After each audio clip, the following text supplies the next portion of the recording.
Everyone, welcome to the Madison, Milwaukee Downtown Exchange. We are excited to have you here today for our second in our quarterly series of updates from leaders in downtown Madison and downtown Milwaukee. We'll share ideas on how the regions can work together for greater growth, collaboration, and investment. Today, we are excited to have a panel discussion on the future of downtown commercial real estate. We've got a great lineup here today to discuss this subject from both of our cities. But before we begin today, we would not be here without our great friends at Milwaukee Downtown, the president and CEO of Beth Weirick, who's going to get started with us this morning. Beth, how are you today? Oh, we still got you on mute. Oh, it's the saying of 2021 and 2020, isn't it? We still got you on mute. Beth, good morning. How are you, my friend? I'm doing great. I just can't believe that one quarter has passed already since we did our first webinar. So, time is flying, this year is flying, and go Bucks in 5. So thanks so much. Love this partnership. And I'm so excited that during the pandemic and even post-pandemic, both of our downtowns are just rocking it still. So it's an exciting time for all of us. There are many reasons for us to be optimistic. I know in downtown Milwaukee, the sheer amount of projects that are underway or that have been announced, are going through approvals, or are right now under construction are extremely robust.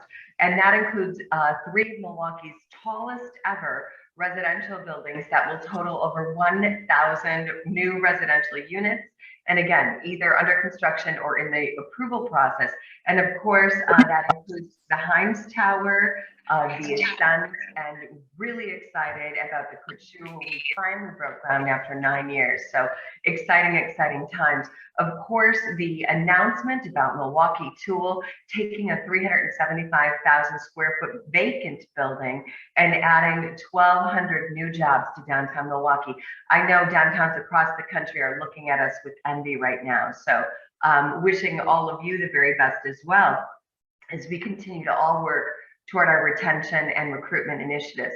Of course, 3 more new hotels going through the approval process, the Trade in the Deer District, Marriott Autograph Collection in the 3rd Ward, and Tempo Hotel, which just down the block from me is undergoing construction as we speak.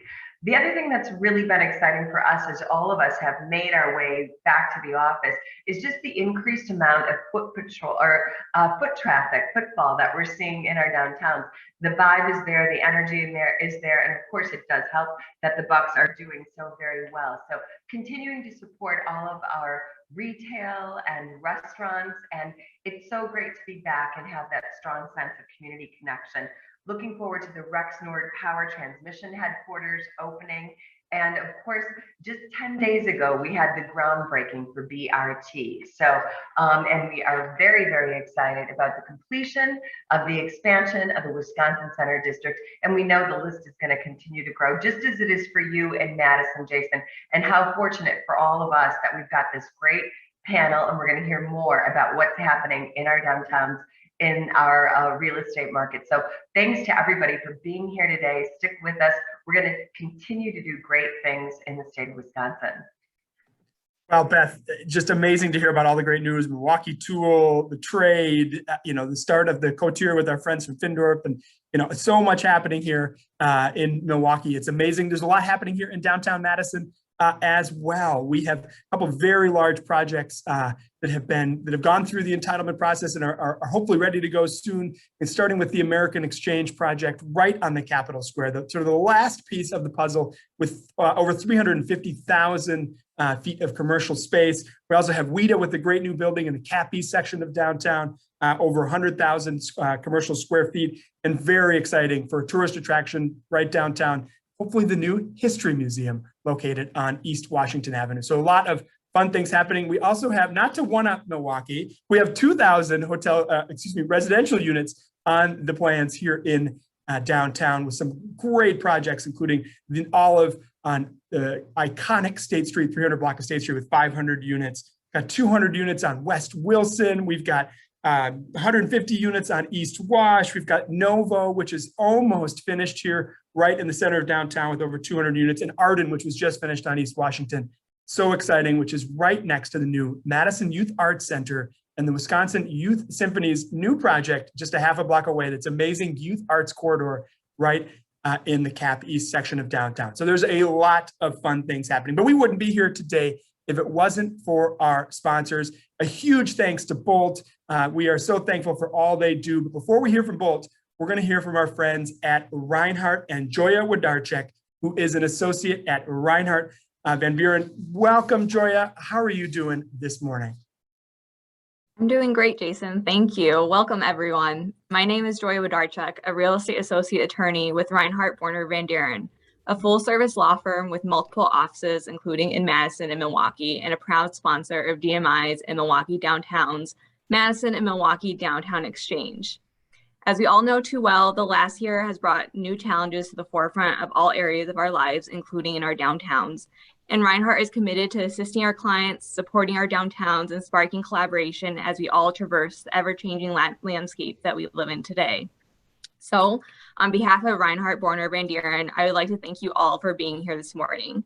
I will now turn it over so that we can hear from the fabulous panelists that DMI and Milwaukee Downtown have in store for us today, so we can start today's conversation about the future of downtown commercial real estate. Joya, thank you very much. And thank you to Reinhardt Van Buren for all of the great work. We also have one of their panelists today, who also happens to be the co-chair of the DMI Board of Directors, Nathan. So Joya, thank you very much. We also want to thank our great friends at Bolt who jumped in early on this. Our friend Jeff Neeson, who's the group president. Jeff, how are you this morning? How's everything at Bolt? Thank you, Jason. The Bolt Company is very pleased to help sponsor the Madison Milwaukee Downtown Exchange. We're a national construction manager, general contractor. We've had offices in Madison, Milwaukee for many, many years, and we really appreciate what's going on there.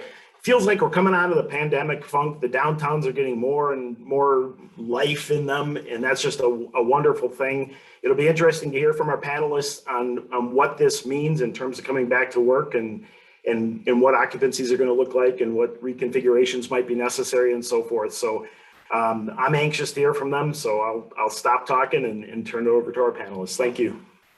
Awesome. Thank you, Jeff, again, and thanks to our friends at Bolt. Now, let's get on to the show. I know I was the MC last time, but we were smart this time and brought in someone that actually knows what they're doing as an MC. We have the esteemed Tracy Johnson, President and CEO of the Commercial Association of Realtors in Wisconsin. She is going to handle the show. She just gave some really difficult questions 2 minutes ago in the green room, so the crew is ready to go. Tracy, how are you this morning? Thank you for being here. This is such an honor. I get to in the company of these amazing experts, and what a great concept to talk about these two very distinct markets and what makes them stronger together. So the format for today's program is we have some planned questions for our panelists, and I know they are very prepared, but I'm going to throw a couple zingers in there, and then we're going to leave it open for question and answer. So please, throughout the program, shoot your questions in the chat and we will get to those towards the end. We might sprinkle a couple of them in if you want to question a couple of statistics that I know Lyle's going to probably throw out there, or something that James says that you want some follow-up on. And we are going to keep this show on time. We'll be out of here by 9 o'clock. That was my promise. That's the only way I got to do this, right, Jason? You got that right. You are going to keep us on time. All right. So my name again is Tracy Johnson with the Commercial Association of Realtors. We are in such interesting times, and I am just so proud of our resilient and vibrant commercial real estate practitioners, and to work with these fabulous bids and everyone who contributes to the success of our downtowns. Again, our experts are going to share their insights and help us look to the future, give us some practical tips and tools about how we can be part of the renaissance and the rebirth of our downtowns. And I really look at this as our two distinct markets working as force multipliers of one another. And so while we'll probably be talking about the distinct different markets, really be thinking about that in the big picture sense. So let's dive in with our panelists. We're going to have them introduce themselves and then answer my favorite question. You always got to start with a SWOT right at the beginning, right? The challenges and opportunities. So let's start with the top challenge and opportunity. Let's start with Lyle. All right. Thank you, Tracy. I'll do a quick intro. So Lyle Landowski with Colliers International, Managing Director here, and we're a full service and fully integrated third-party real estate provider throughout the state of Wisconsin. So property management, brokerage, and everything in between is what we do. And we have about almost 200 professionals throughout the state of Wisconsin. So love the opening question, Tracy. My answer is actually going to be the same for both, and it's talent. I'll say that this one has even caught me a little off guard. We talked a lot about talent pre-pandemic, but it was sort of like a throwaway. It was kind of, you have to talk about talent because everybody's talking about talent, but nobody really was that concerned. It didn't necessarily win you a presentation or captivate the boardroom the way you thought it might.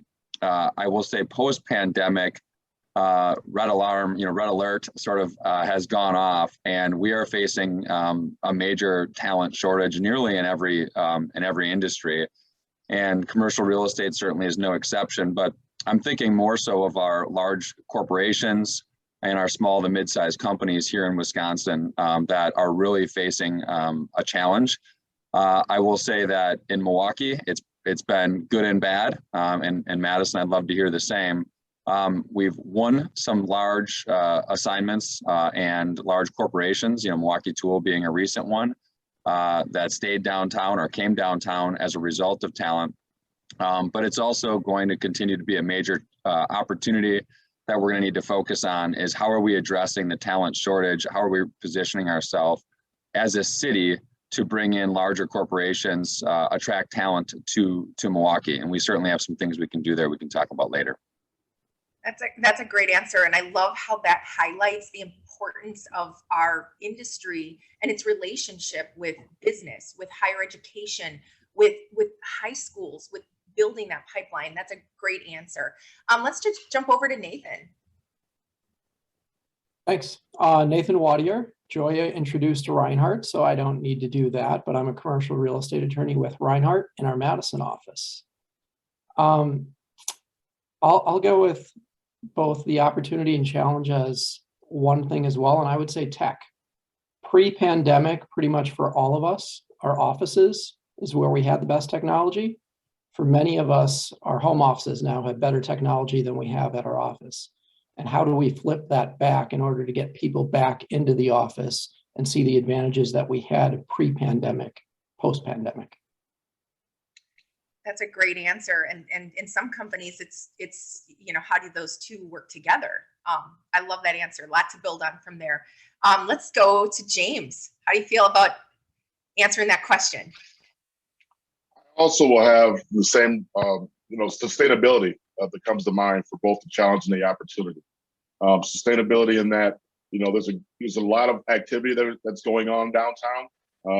But the challenge is also making sure we can maintain that and sustain that growth that we have and that vibrancy. So I'm excited about it. But I think that at the same time, it's a challenge and something we need to be looking forward about how can we maintain it so that it's not something that's a fit and stop and start, but something that could be continued for the next decade or better. I love that. That's how we think in commercial real estate, and it really shows to the strategic mindset of all of you and this commercial real estate community. And last but not least, Katie, introduce yourself and tell us what you think the challenge and opportunity is. Thank you, Tracy. Hi, everyone. I'm Katie Thalby. I'm Vice President of Real Estate for the Marcus Corporation. We own and operate movie theaters, hotels, and resorts and restaurants in 22 states around the country, but with our heaviest presence in the Midwest, and we're headquartered in downtown Milwaukee. Tracy, first of all, I love all the answers. I agree with what everybody said before me. But I think our number one opportunity, and certainly from a real estate standpoint, is the availability of space. Because of the pandemic, unfortunately, there are small businesses that did not survive and may not come back. There are office tenants who have condensed or given back space. And I see this as an amazing opportunity in our two world-class cities, right? I mean, this isn't just anywhere USA. This is downtown Milwaukee and downtown Madison. Both offer huge demand generators. So I think that's unique space availability is something that we're all going to capitalize on and work toward absorbing in unique ways. Our number one challenge, though, similar to what my colleagues have said, I'm going to say it's the labor market. The lack of workers across the entire spectrum of, professional level, education level, compensation level is a real challenge in getting all of this to start to gel and come back together.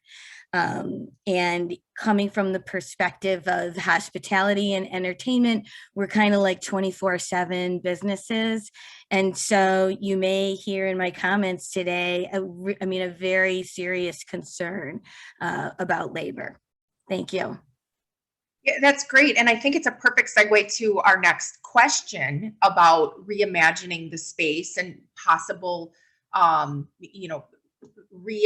adaptive reuse. I know that might be further down the road, but can you talk about some specific examples that you've seen, whether it's in the hotel sector or office or multifamily, whether you've been involved with the deal or not, just how people are reimagining that? And Katie, if you have an example, even with hotel. Certainly, there's been a constant effort since the early days of the pandemic to reimagine and rethink uses for our spaces. I think it's not just us, but all different types of tenants and landlords are working together to figure out solutions. I'm trying to think of a specific example. We've found ways to lease some of our theater auditoriums, for example, when business was very slow, or for a period of time we were closed altogether. And we were able to lease our theater auditoriums, not to 200 people at one time, but like a group of 10 people that needed to be together, but wanted to have a vast, high volume kind of space to meet in. And we also, for us, we also started selling private cinema. So you and 10 or 15 of your family members or friends could see a movie on your own and feel safe kind of within your own pod. But I'm sure there are a lot of other examples too. Yeah, no, that's great. And that certainly speaks to one of the trends. Lyle, I want to bounce to you, talk about what you're seeing from a standpoint of what occupiers are looking for, what some of the owners are doing in order to, kind of face the realities of what they think the future is. Or is it that we're just going to snap back to normal like it was before? Yeah, I really don't think it's the latter. In some senses, we will snap back to normal in the sense that I think people are eager to get back out in the world, but I don't think it's the same world they're returning to. As it relates to your question, and to dovetail on Katie's comment from an office perspective, I think the winners are going to be the ones that dig deep, ask the hard questions, and spend real money making investments in their assets. And I think here in Milwaukee, the sort of the quintessential example of that is the Ave and 3rd Street Market. Talk about thinking big and reimagining a project. I give those guys, and really I give the city, the bid, everyone credit, because that was a major problem in our city for a long time. And I sort of always have viewed it as sort of a caricature of Milwaukee. So Grand Avenue, now the Ave goes, so Milwaukee goes. And what that's becoming is absolutely astonishing. Every time I walk through there, I'm blown away. It is truly a one of a kind, and it'll be one of the best experiences in terms of an office and food hall experience in the country. I truly believe that. And then look to Schlitz Park and what they're doing, recreating all those common areas, bringing the river to the forefront, focusing on connectivity and community. Over to EagleKnit and their focus on trying to lessen the racial divide in Milwaukee by creating an innovation hub within their building, knowing that today's tenant does care about community and wants to have a say in solving that. Those are just three examples that I would highlight of rethinking what tenants want today and what you can do to be a part of the community as an investor. James, I want to jump to you and talk about what you're seeing, whether it's the rethinking of the way you do your job or you work with clients, and as the president of a company, advising those occupiers or those users on how they're thinking about their space. Yeah, it runs the gamut, I must say. On one end of the spectrum, it's essentially just kind of reconfiguring the existing, space to kind of make it, the upgrades needed because of, to the point made earlier about newer technology being used to be able to accommodate that and the flexibility of the workers that use this space. On one end of the spectrum, others are doing just that, kind of downsizing because of not needing space. So it's just kind of reconfiguring those offices for what that smaller footprint looks like. And then at the other end of that spectrum is expansion, right? So it really does just matter on, I think, the service or the industry that they're in and how, what can be done remotely as opposed to what needs to be done. Some services and some industries are just dependent on being more in person and whatnot. So I'm seeing it kind of run the gamut, but what I do see is that people are excited to be coming out the other side of the pandemic and reimagining what could be. To Lyle's point, it'll be like the new normal. It would never go back to normal, but whatever that new sense of normalcy is, I think everyone is very excited about figuring out what that looks like. And for lack of a better word, using lessons learned during the pandemic and how to best work, both at the company level overall, as well as what's best for talent with the workers to make sure you can both retain as well as attract new talent to the firms.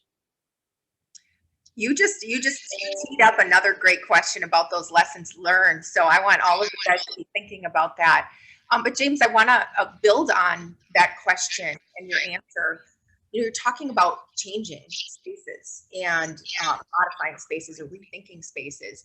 What does that mean in a world where we have increased costs of not just labor, but materials in the construction industry? Headline material. That's a challenge. That is the main challenge that we're seeing, as far as budgets that we provided, say, quarter 2 or 3 of last year no longer makes sense, right? So it's going back, re-looking at that. Sometimes it's value engineering and finding ways, just because of the cost of materials. Everyone knows about lumber, right? But futures on those are still trending downward, but still relatively high as opposed to before the pandemic started, quarter 2 of last year. Also, the steel in general, and steel is used in so many different materials, right? Everything from the HVAC equipment and the rooftop units, all the mechanical equipment, to the sheet metal that's needed for them, to the actual structure of the building, depending on what that looks like to the stud. So it just is. Then there's copper, right? So that just affects the plumbing, and it affects the wiring and whatnot that are needed for on the mechanical side and the electrical side rather than plumbing.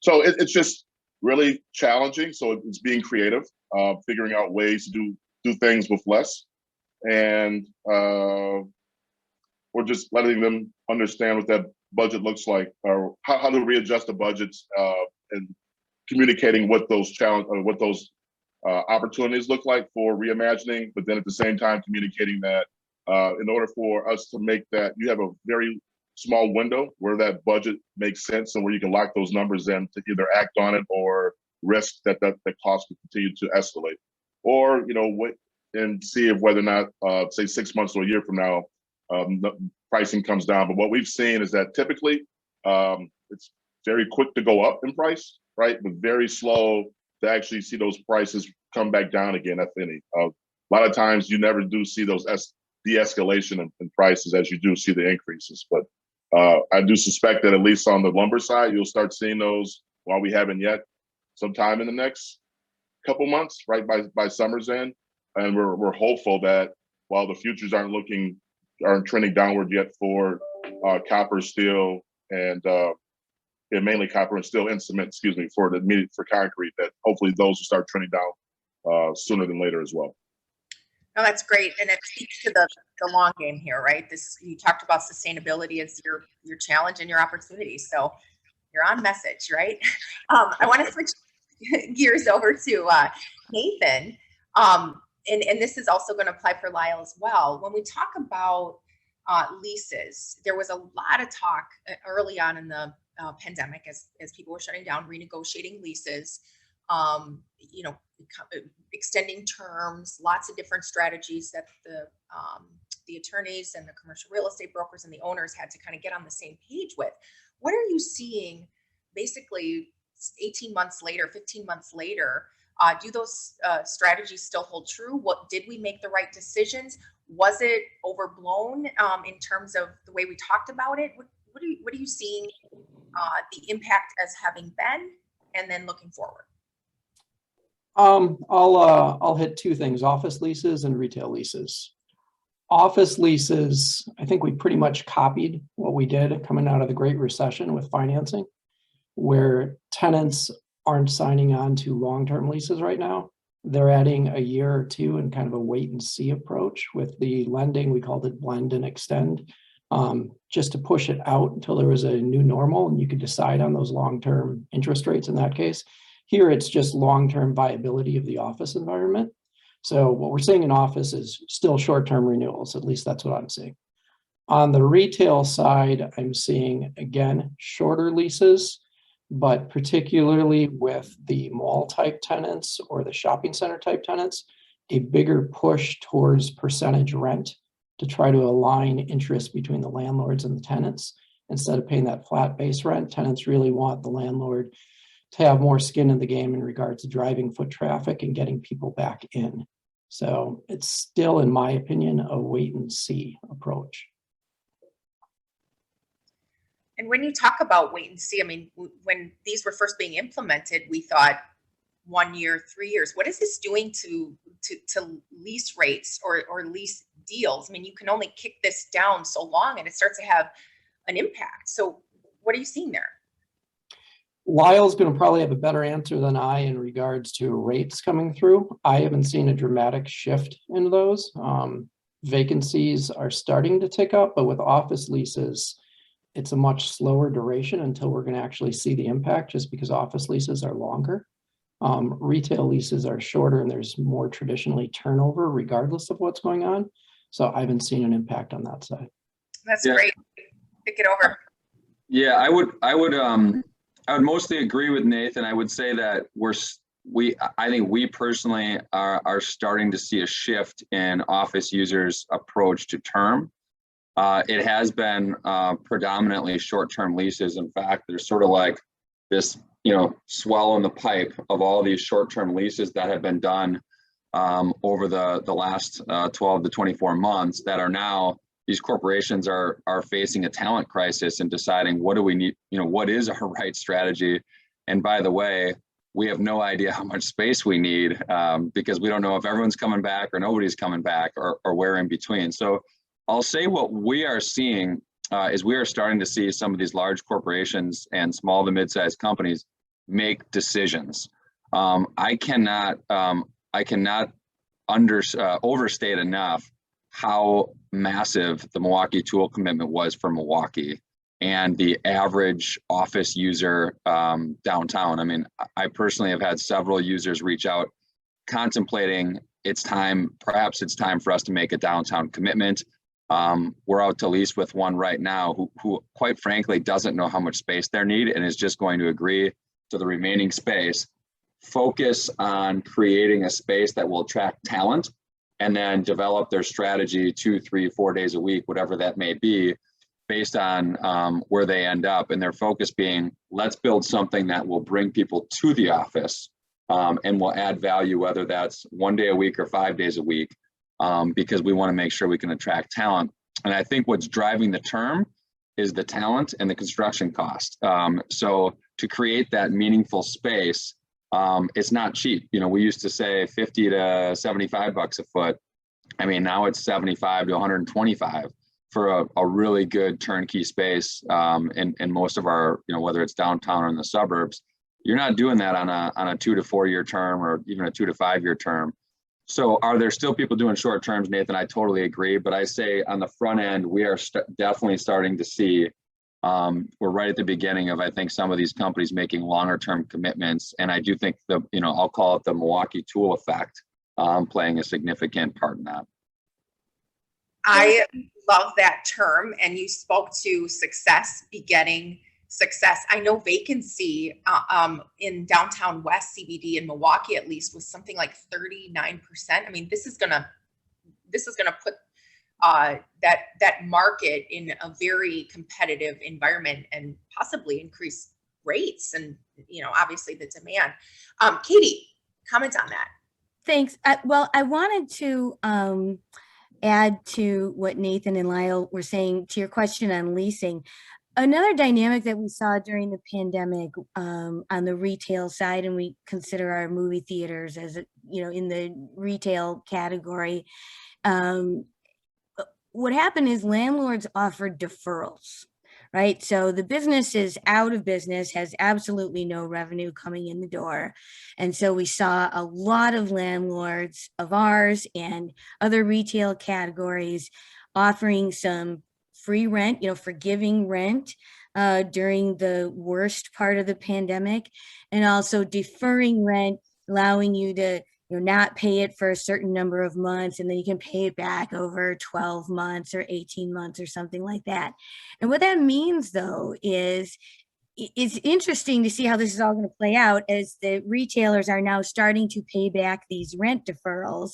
The landlords and their lenders really need that money coming back in the door. The retailer needs to be back in business so that they can not only afford their regular rent, but the extra amount that they're paying back. And in a lot of cases, retailers added a little bit of lease term to the end. So maybe they only had 2 years left on their lease, but landlord gave them a half a year of free rent during the pandemic, and they added a half a year at the end. So that's kind of an interesting thing too that we're going to watch as well, to see, again, going back to James, hopefully this is all sustainable. No, that's great. You know, we're talking a lot about, you know, the downtown markets, and it almost makes me think that the conversation never took place about, you know, the suburbs versus the downtowns, because I think it's very clear that downtown is where people want to be, being around the synergies, being around the activity. You know, building on all the questions that we've answered so far, what is something that we can do to make sure that that this continues to grow? I mean, if we could just kind of go around the horn and, you know, as contributors to the success of the downtowns, what do we need to happen? Whether, you know, wave the magic wand in order to make sure that this progresses and that this keeps moving forward. Let's start with Nathan. It's a good question. This is going to sound a little bit like I'm the Madison guy on this, but it gets back to what Lyle's talking about: talent, building projects in order to attract talent. I think there's a shift that's going to happen in commercial real estate, that the consumer or the end user and consumer trends you're seeing in other areas of life are now going to start impacting commercial real estate. And in particular, climate change is the angle where I'm the Madison guy on that. But I think that you're seeing globally and nationally such attention put to climate change that you're going to see more regulation, more policy, and a bigger focus on the built environment and how much that built environment contributes to greenhouse gas.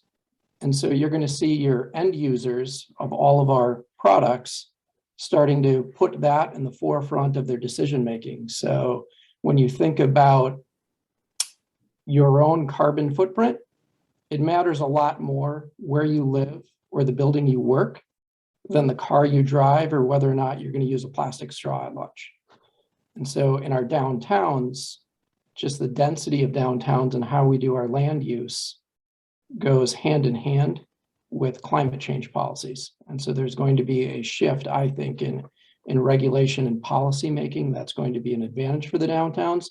And the sooner we can figure out how to capitalize that, the stronger all of our downtowns will be. Wow, that's such an interesting one to really think about, and it speaks directly to cost, I think. And I'd love for James to weigh in. It doesn't matter if it's Madison or Milwaukee or Seattle or San Francisco. How do you respond to that? I think he brings up some good points as far as, you know, when that comes down to it. I think what he was referring to is the density that's needed, right? Just by having things in an essential area, there's just economies of scale, which was one of the two items I was going to hit on. You know, if you have increased density on downtowns, then you'll have more, as you see right now, more larger firms migrating to downtown, along with different retail and other services as well following. So this creates this synergy that I think that helps to sustain that downtown and just a whole ecosystem. Along with that, though, I think we can't keep our eye off the ball and make sure that those surrounding commercial corridors and neighborhoods are sustainable as well. So goes the downtown, so goes the rest of the city, and vice versa. So making sure that while there's continuing to make sure that, once again, hitting on that sustainability, making sure that those surrounding neighborhoods are also healthy and not there's attention being provided to those neighborhoods as well to make sure that those are the gateways into downtown. And as long as we have healthy economic corridors and neighborhoods, it helps us sustain the downtown as well. Yeah, I think that's a great point. Not only are those the corridors and the gateways, but they are the resources for talent. So many people living in our neighborhoods and surrounding communities. Lyle, let's bounce to you. What do we need to do to make sure that our downtowns remain vibrant, whether it's Milwaukee or Madison? Yeah, I think, you know, the panelists clearly have a lot of wisdom here, so I'll dovetail some on that. I really think collaboration is the key word. I mean, even what James was just talking about on the surrounding communities and the vibrancy.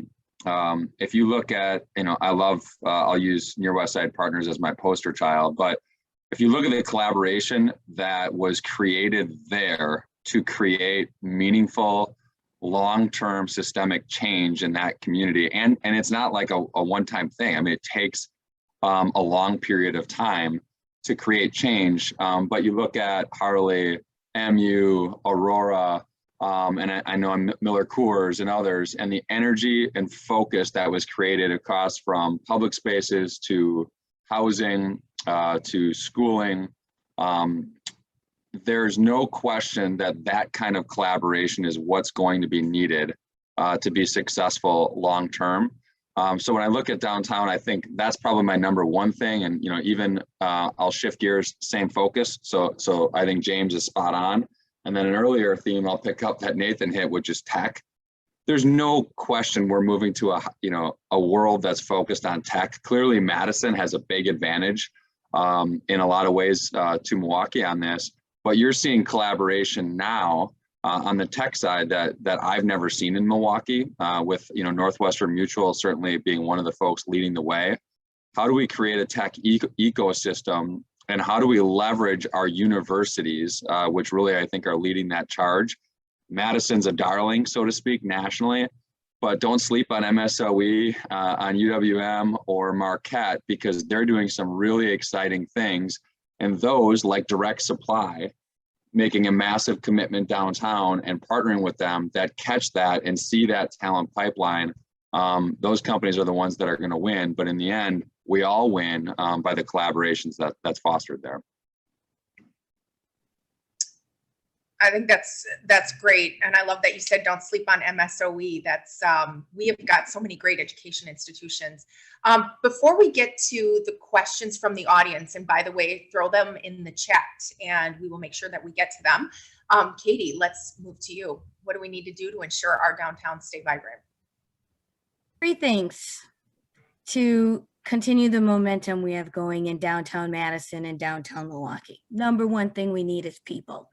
We need people back in their offices, back to work, back having meetings, dining out, business meetings.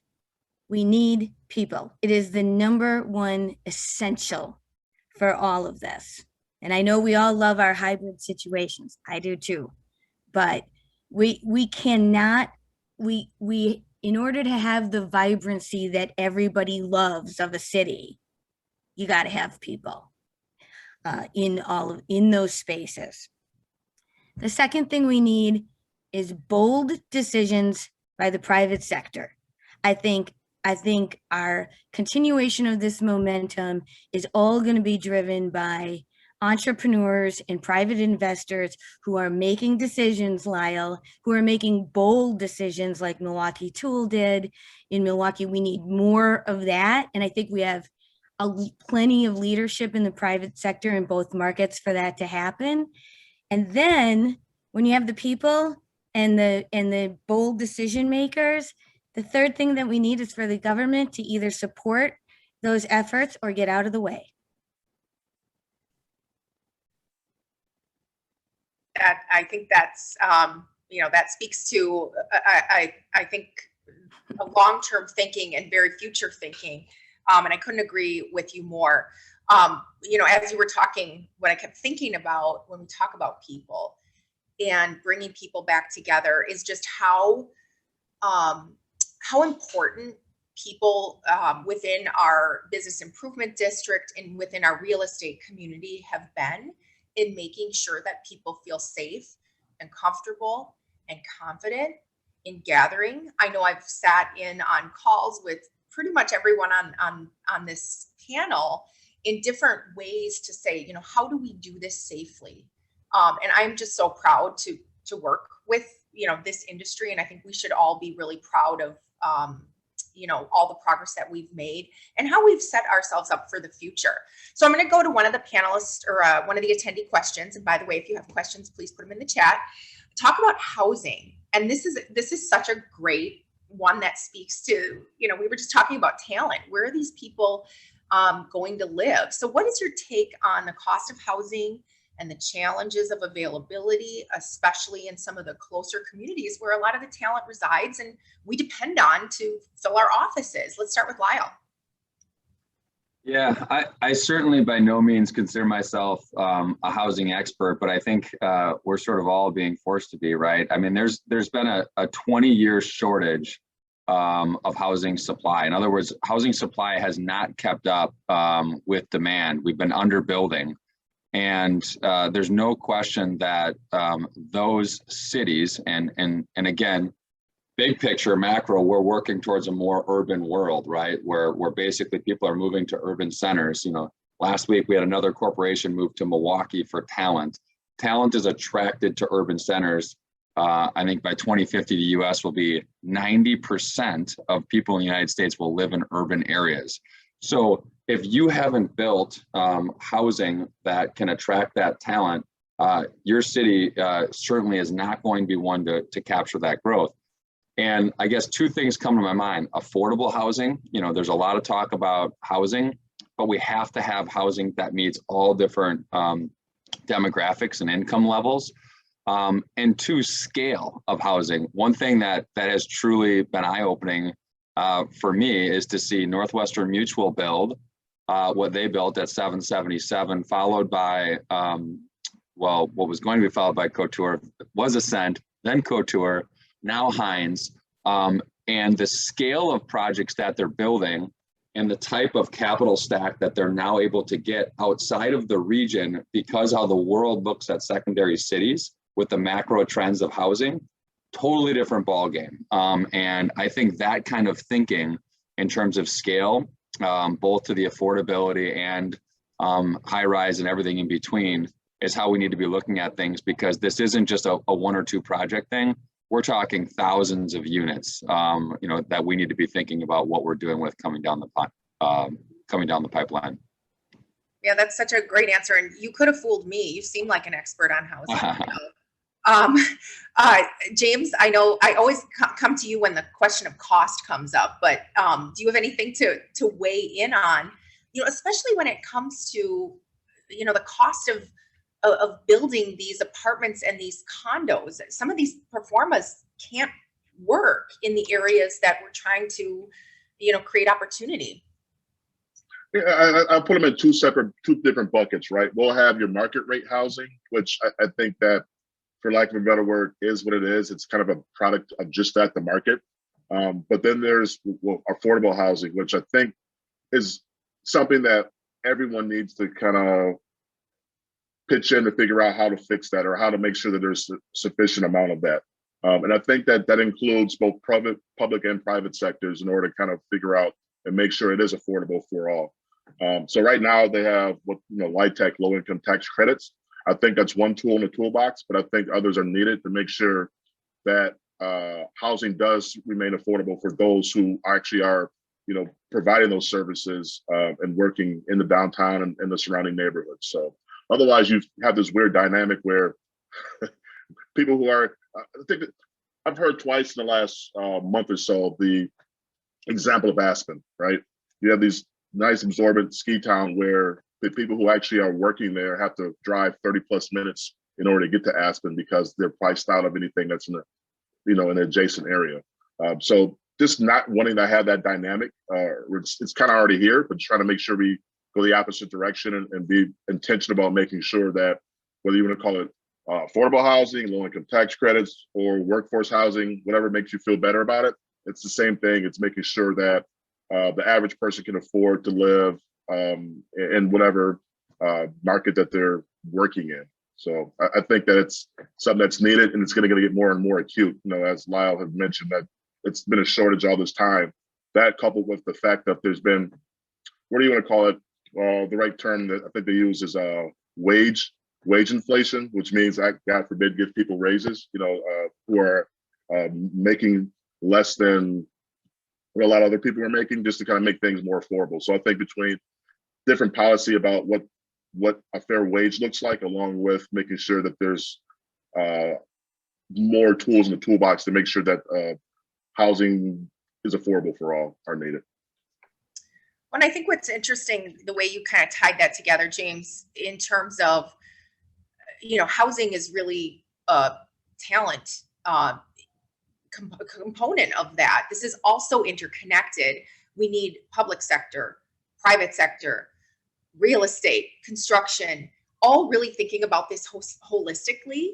And I think it plays really well into the theme of this program about Milwaukee and Madison and our communities, really thinking as one, and really looking at the challenges and opportunities of each individual market, each individual sector, and how do we work together on that? Nathan or Katie, do you have anything to add on the housing and the affordability piece? The one thing I'll add quickly is that housing really needs to be addressed across all land areas in the city. So whether we're talking the downtown and greater density, or you're talking single family neighborhoods, you need to be able to add housing at all different price points in those areas. Whether you're putting an apartment above your garage, building a duplex where you could have done a single family home before, all of those things need to be changed in order to increase the housing density that Lyle talked about and the stratification of opportunity that James was talking about. Great. Katie, did you have anything to add there? I would just say it's great to see developers from out of town in our markets, like Heinz, for example, in downtown Milwaukee. I think when you have developers who have been working in other cities, they bring a different perspective. They sort of do their underwriting in terms of supply and demand a little bit differently. And it really creates a competitive environment that ends up being beneficial, not only for those developers, but for the cities themselves, and certainly for the tenants. Oh, that's great. And you hear in some of these markets, especially, the Montana, or some of these states where Montana and Idaho, where there was less density, but there seems to be a rush of people. They're really struggling to keep up with the not just the rooftops, because they need to build then the retail. And, what is the process, you know, for building up these communities. And we have so much great infrastructure already in place. So I think that, you know, speaks to, you know, Milwaukee being in a really great position. I want to quickly touch on transportation.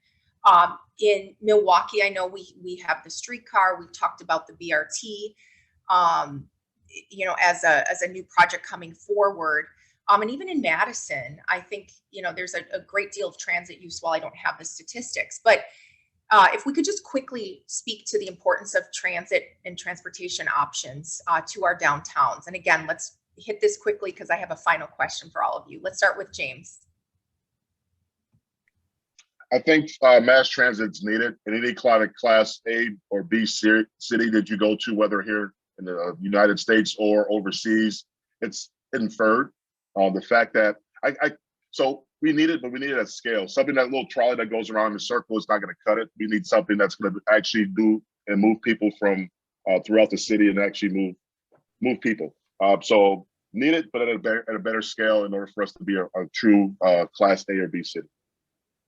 Great. And again, long game, right? We've got time, but we got to do it right. Nathan, let's move to you. I agree with James. Transportation is key, and I would like to see greater coordination between transportation policy and commercial real estate development policy.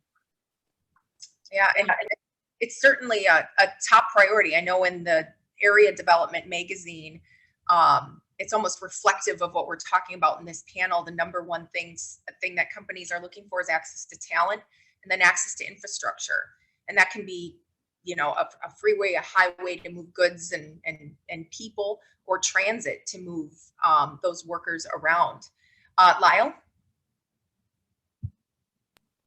Yeah, I think, I don't know, honestly, I'm just listening to everyone speak here and thinking about all the urban planning we've done. I almost think we need to start from, you know, restart and amend what we've been thinking and how we've been thinking about it. I see some plans. I was just Googling around the 2050 that, you know, these plans were done prior to 2020. I mean, think about that. The world we live in is so different. So I think we have to get a little radical and think about, you know, the national trends that are coming in, the opportunity for Madison, Milwaukee for the next 30 years. And what does that actually mean in light of the new world we live in? But there's no question, you know, from Milwaukee standpoint and probably Madison as well, I don't think we're prepared on the public transportation, public spaces for the next 30 years. And I think we need to get serious about that conversation. Could you just imagine if we had a train to Madison from Madison? That would talk crazy like that. Yeah. Katie, how about you? Yeah, I love what you said, Lyle. It makes me think about my son in school at Madison this past year and kind of stuck in his apartment, you know, with virtual class and really not much to do. And they weren't even running the Badger, what is it called? The Badger bus, the bucket bus. And, you know, at a time when he really, you know, could have used to come back and forth a little bit more often, it sure would have been nice to have transportation. And that's just a student, you know, Milwaukee, Madison connection. There are so many reasons why we all do commerce in both markets, and it sure would be nice to have more options in both of our downtowns and between the two cities. Well, I think it goes back to what Nathan said about, you know, this is policy and you know, a lot of these things are tied up in the politics. And so, you know, really keeping our eye on, you know, what's good policy, what's good commercial real estate for the commercial real estate and business community. We're going to go around the horn and we're going to do about 20 seconds for each person. Okay. And then we're going to hand it back over to Jason. And James, I credit you with this question. Lesson learned. What is the greatest lesson learned that we can apply to the success of our downtowns moving forward? And I'm going to start with you, James, since again, you were the one with the question. That caught me flat-footed on that one. I would say lessons learned probably would be to make sure that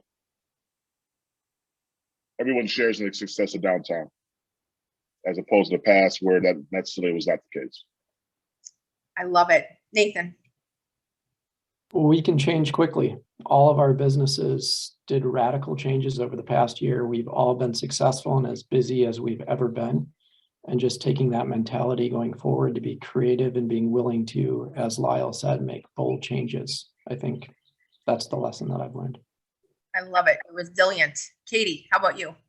Similar to what Nathan said, the small businesses, the organizations who were nimble and just like threw out all the old rules. None of that applies. All hands on deck. What are we going to do today? And remember, I mean, it seems like a long time ago, but things were changing on a daily basis. Just what you thought was going to happen next, you got the opposite. And so that ability to be extremely nimble, if possible, is what is how people got through it and how we'll continue to get through it, if this type of thing ever happens again. Not happening again. Lyle, you get the last word. Lesson learned. I would say it's just not thinking big enough. I feel like we sell ourselves a little bit short. And I think we all love our cities, our region, our state, Madison and Milwaukee. But I don't think we still have fully realized just how special what we have is. If you look to the north in Minneapolis over the last 30 years, what's happened there, you look to the south in Chicago area, what's happened there, look right in between Madison and Milwaukee. We truly, in my opinion, have the best opportunity, and not just regionally, but nationally, to do something special. So when we think about changes, when we think about public transportation, public spaces, projects, we need to now look and think in terms of nationally or internationally in some cases versus locally or regionally, what the implications are and how we bring people together to make those changes. And we won't make them all, but at least if we're talking about them, I think we can inspire some confidence. I think the Bucks are a prime example of that. The way they came in, they looked here. Northwestern Mutual, I'm sure Jason and Nathan could give us examples in Madison, but let's just not sell ourselves short, I think. And I think, even myself, consider myself an optimist and passionate, Madisonian and Milwaukee guy. I still think we need to stretch more. I love it. All right, 9 o'clock. Jason, back to you. It's been a pleasure and an honor, guys. Thank you. Amazing panel. Thank you all very much. This is exactly what we were thinking when we started this series, to try to bring the cities better and closer together. And Lyle's right. In the end, we all have the Bucks. Madison and Milwaukee can agree. Fear the deer, baby. Bucks in 5 tonight. We can all agree on that. I want to say a huge thank you to Tracy Johnson, the president and CEO of the Commercial Association of Realtors. Amazing work on your moderation. Thank you to Nathan Wadier, shareholder with Reinhardt Berner Van Duren, for all of your help on the panel. To James Phelps, the president of JCP Construction. Thank you, James, very much. To Katie Thalby, the vice president of real estate for the Marcus Corporation, and to Lyle Landowski, the managing director and partner at Colliers. You guys were outstanding. So fear the deer. The last word today is going to go to our great friend in Milwaukee and my mentor, Beth Wyrick. Beth, take us home. Oh, you're still muted. Take us home. No. Good. I'm going to wrap it up really, really quickly here. I mean, so exciting. I can't even stand it. Think big is right. I love all of you. You are so filled with grit and tenacity, and our cities have provided so much value to the state of Wisconsin. And I agree. I think talent is at the top of our list for everyone, and it's focusing on what we do to create innovative technological advances to attract that workforce to our cities. We did not talk about fresh water. My God, that is our liquid gold. And I just want to invite everybody to continue to participate in this webinar series. I love the collective and the collaboration here, and I am very excited. I'm going to leave you with this note. Please, please participate. We are so fortunate that in this post-pandemic world we're living in, our timing is perfect with our new Connecting Milwaukee Downtown Plan 2040. Look for more information, because now is the time for us to build our cities of the future. Have a great day, everybody. Don't stop believing and continue to work hard. So thankful for all of you.